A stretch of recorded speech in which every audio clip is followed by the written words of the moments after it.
नमस्कार, प्रणाम। मैं हूँ रीना शर्मा। आज आप सभी के लिए एक गाड़ी गीत लेकर आई हूँ। वीडियो पसंद आए तो सब्सक्राइब जरूर कीजिएगा। आप लोग सब्सक्राइब करते हैं तो हमारा मनोबल बहुत बढ़ता है गीत गाने का।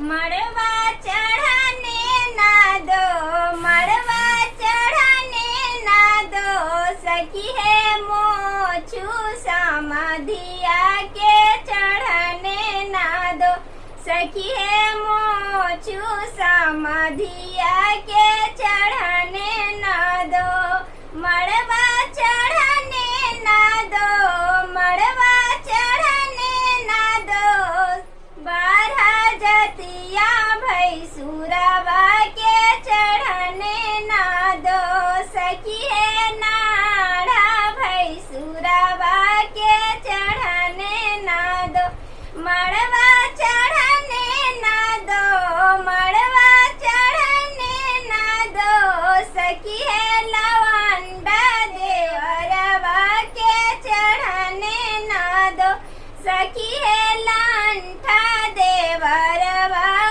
के चढ़ने ना दो, मड़वा चढ़ने ना दो, मड़वा चढ़ने ना दो, बारह जतिया बरतियन के चढ़ने ना दो, बारह जतिया बरतियन